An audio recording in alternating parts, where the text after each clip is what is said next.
Hi అండి, అందరికీ నమస్కారం. Welcome to my YouTube channel. ఈ వీడియోలో ఏపీ ప్రభుత్వ ఉద్యోగులకు పెండింగ్ బిల్లుల బకాయిలు తాజా సమాచారం తెలుసుకుందామండి. సో మీరైతే వీడియోని ఎక్కడైనా స్కిప్ చేయకుండా ఎండ్ వరకు చూసేయండి, అప్పుడే పూర్తిగా ఇన్ఫర్మేషన్ అర్థమవుతుంది. అలాగే వీడియో నచ్చినట్లయితే ఒక లైక్ చేయండి, ఇంకా సబ్స్క్రైబ్ చేసుకున్నట్లయితే మన ఛానల్ సబ్స్క్రైబ్ చేసుకోవడం ద్వారా నేను చేసే ప్రతి ఒక్క వీడియో మీ వరకు రీచ్ అవుతుంది. ఆలస్యం చేయకుండా వివరాలకైతే అయితే వెళ్ళిపోదాం. నాడు 2 DAలకి విమర్శనలు, నేడు అణచివేత.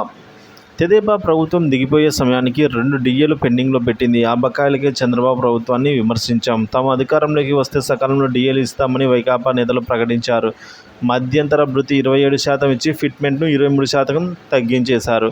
6 నెలలకు ఒకసారి ఇవ్వాల్సిన DA ఇవ్వకుండా తెదేపా ప్రభుత్వం ఇవ్వాల్సిన 2 DA బకాయిలను, ఆ తర్వాత రావాల్సిన మొత్తం 5 DAలను కలిపి 19% తగ్గించిన HRA. సో 19% కలిపి 19%. సో ఈ తగ్గించిన HRA 4%, అలాగే ఇవన్నీ కలిపితే మొత్తం 23% అయితే ఫిట్మెంట్ ఇచ్చినట్టు చూపించారు. కానీ వాస్తవానికి ఫిట్మెంట్ ఏమి ఇవ్వలేదు. ఇదో వింత లెక్క. అప్పటి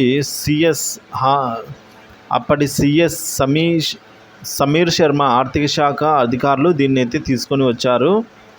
సో ఇవేవి వాస్తవం కాదండి, ఇదొక వింత లెక్క అని అయితే చెప్తున్నారు. ఇది ఇలా ఉండగా ఉద్యోగులకు వ్యతిరేకంగా ప్రభుత్వ ప్రకటన అండి. ఉద్యోగులకు డిమాండ్లకు వ్యతిరేకంగా ప్రభుత్వమే ప్రకటన ఇవ్వడాన్ని ఈ 5 ఏళ్లలోనే చూసాము. ఇక పత్రికల్లో ప్రకటనలు ఇచ్చి ప్రజల్లో ఉద్యోగులను పలచన చేయడానికి ప్రయత్నించారు. PRC DA బకాయిలను పదవీ విరమణ సమయంలో ఇస్తున్నామంటున్నారు. తెదేపా ప్రభుత్వం దిగిపోయే నాటికి 2 DAలు తప్ప 10వ PRC బకాయిలు మొత్తం చెల్లించేశారు. సో తెదేపా ప్రభుత్వం దిగిపోయే సమయానికి 2 DAలు తప్ప మిగతా అన్ని చెల్లించేశారు. వైకాపా ప్రభుత్వం మాత్రం వేతన సవరణ బకాయిలను 5 ఏళ్లలో ఇవ్వకపోగా పదవీ విరమణ తర్వాత ఇస్తామని కొత్త సాంప్రదాయానికి తెరలేపింది. సో ఉపాధ్యాయులను ఎన్నికల విధులకు దూరంగా పెట్టాలని ప్రభుత్వం చూసింది. ప్రభుత్వం పట్ల ఉపాధ్యాయులు వ్యతిరేకంగా ఉన్నారన్నది నిజం.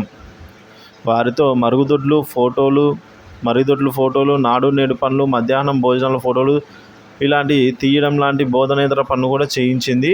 ఇక కాంట్రాక్ట్ అవుట్సోర్సింగ్ నియామకాలే సరైనవి కావు. వీరి సమస్యలను మేము ప్రస్తావిస్తే తాము చూసుకుంటామని ప్రభుత్వ పెద్దలు చర్చల సమయాల్లో చెప్పారు. కానీ వారికి ఎలాంటి ప్రయోజనాలు కల్పించలేదు.